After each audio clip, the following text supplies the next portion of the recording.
illallah wa asyhadu anna Muhammadar Rasulullah.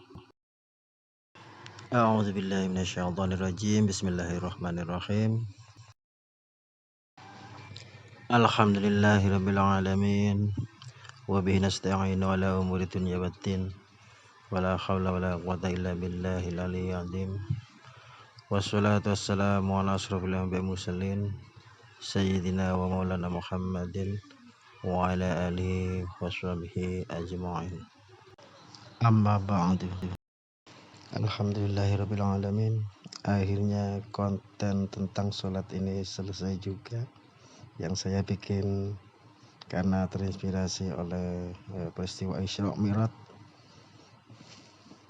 yang mana dalam peristiwa tersebut Nabi kita, Nabi besar Muhammad sallallahu alaihi wasallam diisrakan oleh Allah Subhanahu wa taala dari Masjidil Haram ke Masjidil Aqsa, lalu dimi'rajkan dari Masjidil Aqsa ke Sidratul Muntaha.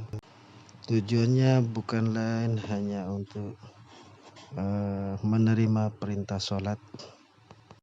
Ini saking pentingnya kewajiban sholat bagi umat Islam, sampai-sampai baginda Nabi Muhammad sallallahu alaihi wasallam dipanggil oleh Allah Subhanahu wa taala ke Sidratul Muntaha. Semoga konten yang saya buat ini menjadi manfaat dan menjadikan amal jariah buat saya, guru-guru saya, guru-gurunya guru saya, gurunya gurunya guru saya, dan seterusnya, dan terutama buat orang tua saya. Dan semoga saja konten ini bisa menjadi kafaroh atas dosa-dosa yang telah saya lakukan, dan juga orang-orang yang telah banyak ikut andil dalam membesarkan saya hingga saat ini. Baiklah, saya sedikit akan menerangkan tentang konten saya ini.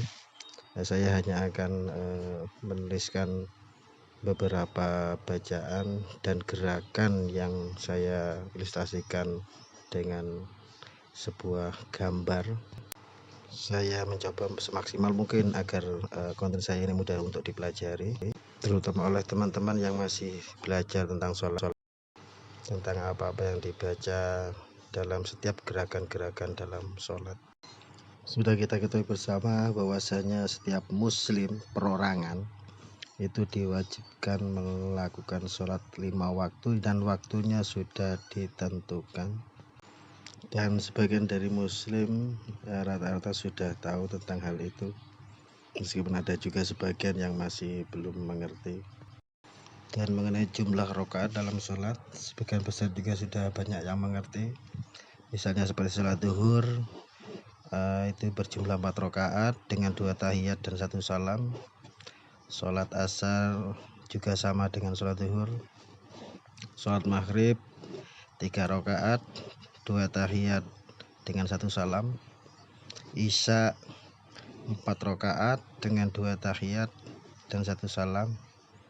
Dan subuh cukup 2 rakaat, dan ada sebagian yang menggunakan kunut, ada sebagian yang tidak mensunahkan. Dan juga mengenai niat-niat dalam setiap sholat itu juga berbeda tergantung waktunya. Misalnya seperti sholat zuhur, kita membaca niat usolli fardhu dhuhri arba'a raqaati mustaqbilal qiblati adaan lillahi ta'ala, adaan untuk sholat yang kita tepat waktu.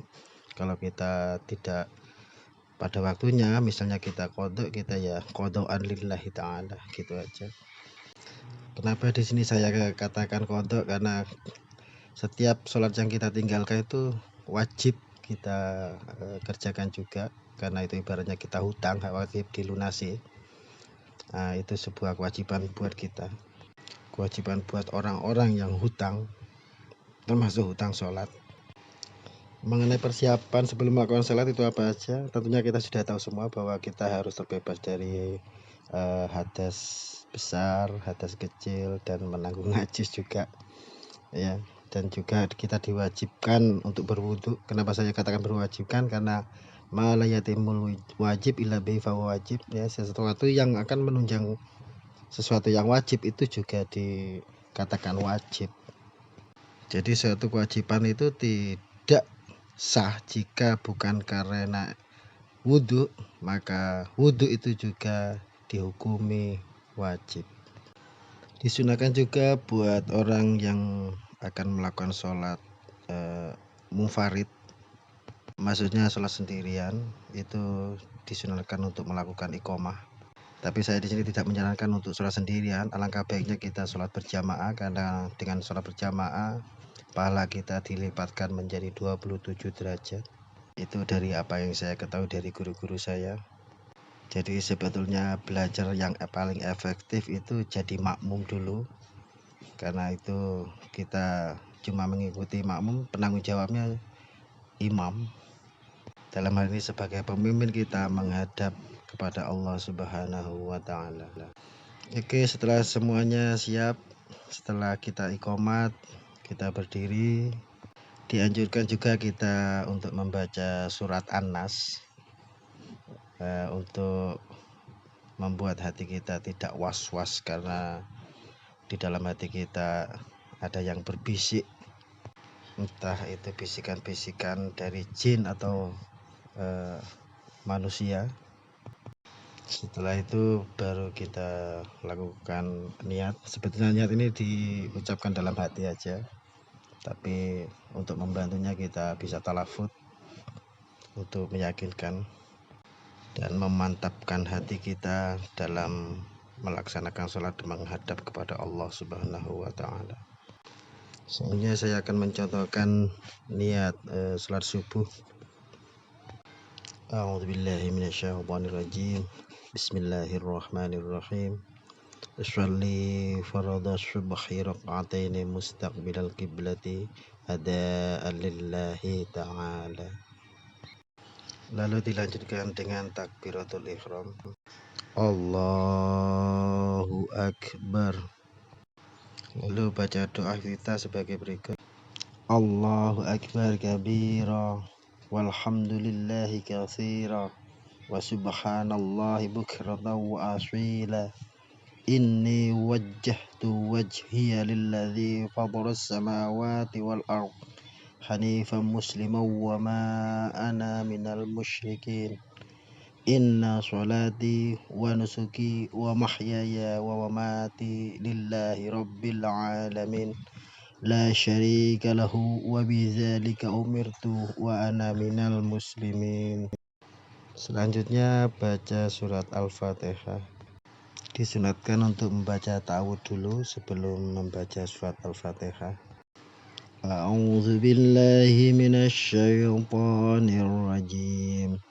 Bismillahirrahmanirrahim.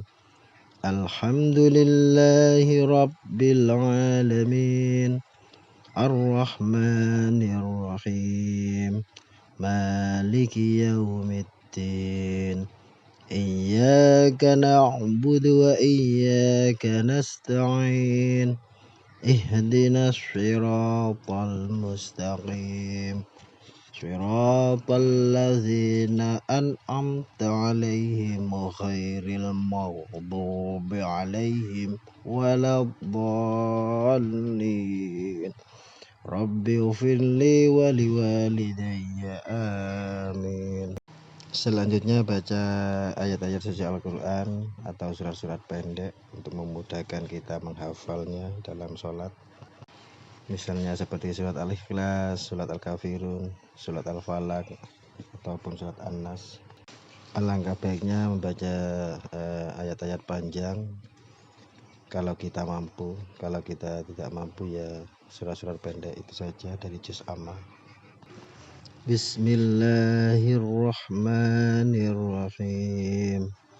Qul huwallahu ahad, Allahus samad, lam yalid wa lam yulad wa lam yakul lahu kufuwan ahad.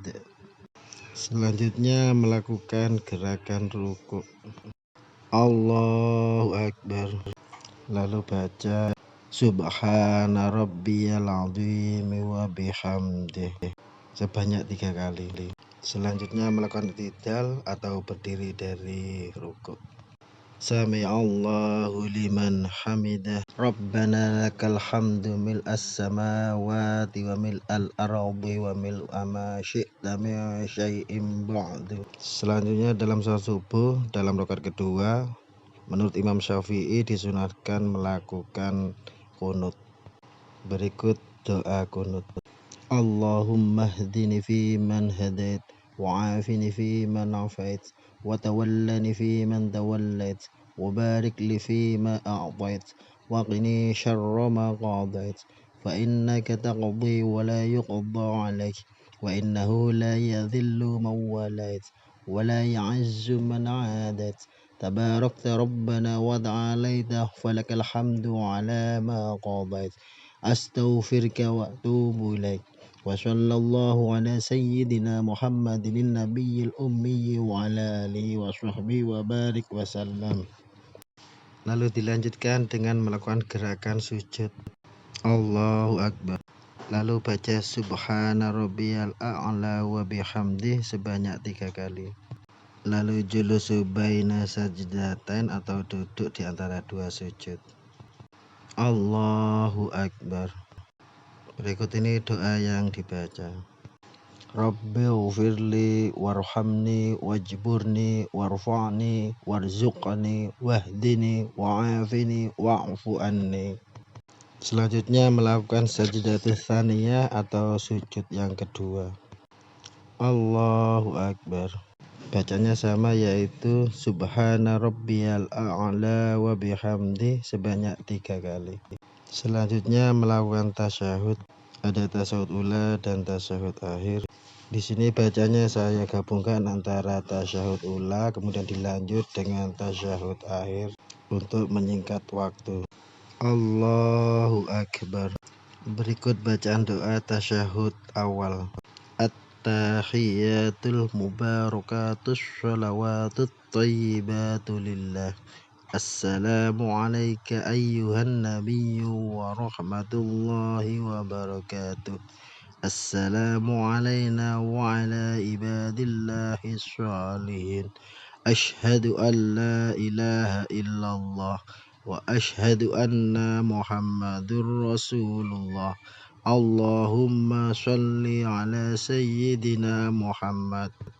Itu adalah doa yang dibaca dalam tasyahud awal. Selanjutnya dalam tasyahud akhir tinggal melanjutkan sholawat Ibrahimi hingga selesai, kemudian dilanjutkan dengan salam. Berikut lanjutan sholawat Ibrahimi dalam tasyahud akhir. Allahumma sholli ala sayyidina Muhammad wa ala ali sayyidina Muhammad kama shallaita ala sayyidina Ibrahim wa ala ali sayyidina Ibrahim wa barik ala sayyidina Muhammad wa ala ali sayyidina Muhammad kama barakta ala sayyidina Ibrahim wa ala ali sayyidina Ibrahim fil alamina innaka hamidum majid. Mengenai posisi duduk dalam tasyahud awal dan tasyahud akhir itu berbeda.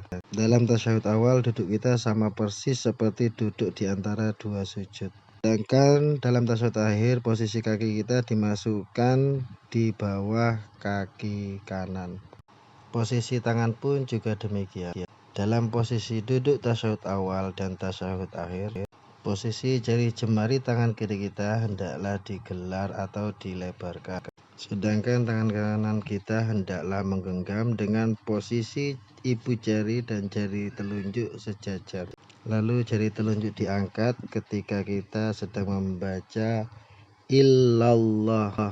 Sebenarnya masih ada beberapa doa lagi sebelum kita mengakhiri sholat kita dengan salam. Namun bacaan tasyahud akhir yang tadi sudah saya bacakan itu sudah cukup. Lalu kita salam dan mengakhiri sholat kita. Dalam deskripsi nanti akan saya sertakan pula doa-doa yang dibaca setelah doa tasyahud akhir sebelum kita melakukan salam. Silakan dipelajari dan dihafalkan jika berkenan. Baiklah, kita lanjutkan kembali. Setelah bacaan doa tasyahud akhir selesai, lalu kita menoleh ke kanan sambil mengucapkan Assalamualaikum warahmatullah. Lalu posisi kepala kembali lagi ke posisi semula. Kemudian menoleh ke kiri dan mengucapkan Assalamualaikum warahmatullah. Demikianlah kaifiah sholat yang saya pelajari dari guru-guru saya. Apabila ada kesalahan, saya mohon maaf yang sebesar-besarnya. Billahi taufiq wal hidayah. Wassalamualaikum warahmatullahi wabarakatuh.